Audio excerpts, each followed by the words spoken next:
Oh, I cannot be missing. The lads will expect me. Why else would the good Lord himself resurrect me? For nothing will stop me. I have to prevail through the teeth of this tempest, in the mouth of a gale. May the angels protect us, or all else should fail when the last ship sails. Oh, the roar of the chains.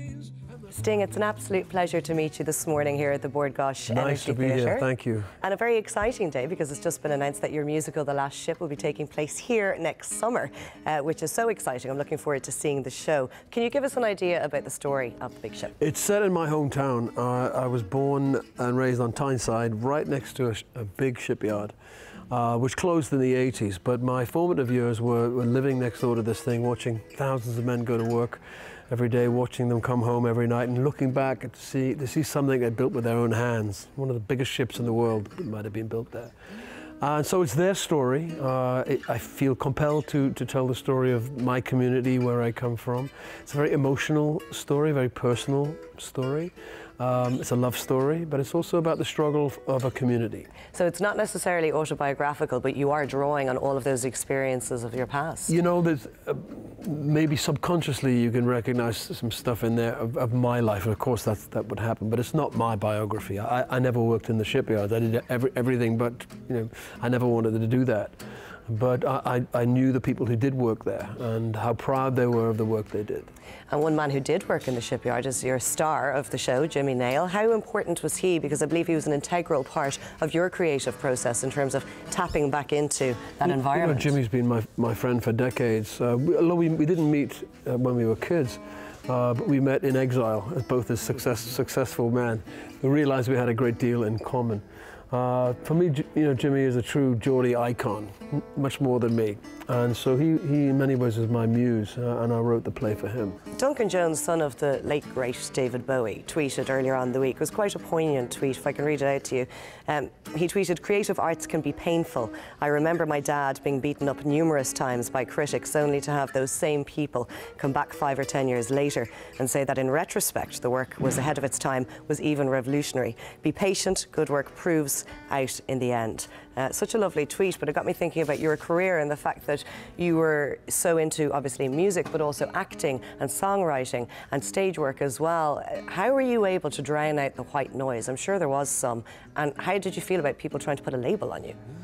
It's my job to defy labels and never define myself. And in many ways, for me, I'm led by only one thing: curiosity. I'm interested in what's next. What's going to happen next? Not what if or what then, what's going to happen now? And I'm still curious. But was that always the way, even when you were starting out, when you were young? Or did that grow with time and age and confidence?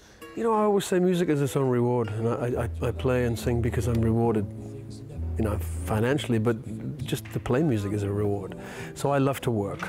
Success or not, it's irrelevant. Many artists would say that their music is a vocation as opposed to a career. If you're lucky enough to forge your career out of it, then wonderful, but they'd still be playing and working at something else. I'd still be doing it in a pub or, you know, on the street. You said earlier on that playing arenas is easy. Yeah, it is. Because you can't pick out the faces, or because you're so comfortable? No, because the mood is created by the size of the event, the dimension of a sports stadium. You know, everyone is in this drama, whereas in a pub, you have to create it yourself. You know, you have to work much harder. But with The Last Ship coming on stage, will each night be different in that gauging the reaction from the audience, their want and need for emotion, for romance, for humour? You know, you take a play on tour to watch it evolve, to watch the actors, you know, find incrementally little changes that improve it. So every night should be better and should be different. A play is an organic thing. It needs to evolve. It shouldn't be, you know, set in stone. But songwriting for me is the same way. A song is living. It's a living thing. I'm going to finish on a sombre note, and maybe I shouldn't even be asking you this. I might upset you greatly. Newcastle United lost to Chelsea 3-1 this weekend. Yes. 5 points away from the relegation zone. Are you okay? I'm fine. I'm fine. I think you know, we need to spend some money on the team. You know, I think we have a good side, but you know, you need money to survive. To humour aside, I think maybe what you were talking about earlier on in terms of getting back to your roots and reconnecting with your family and your history. It's a lovely, easy way of doing it through sport, following a team for life. You know, when Newcastle win, I'm happy. And when they lose, I try not to be too unhappy. I'm very stoic and philosophical. We've learned how to be stoic in Newcastle, but we're proud of that team. I think we have one of the best managers in the country. Well, the last ship takes place here at the Bord Gais Energy Theatre next June. Thank you very much, Sting. It's been an absolute pleasure. Thank you.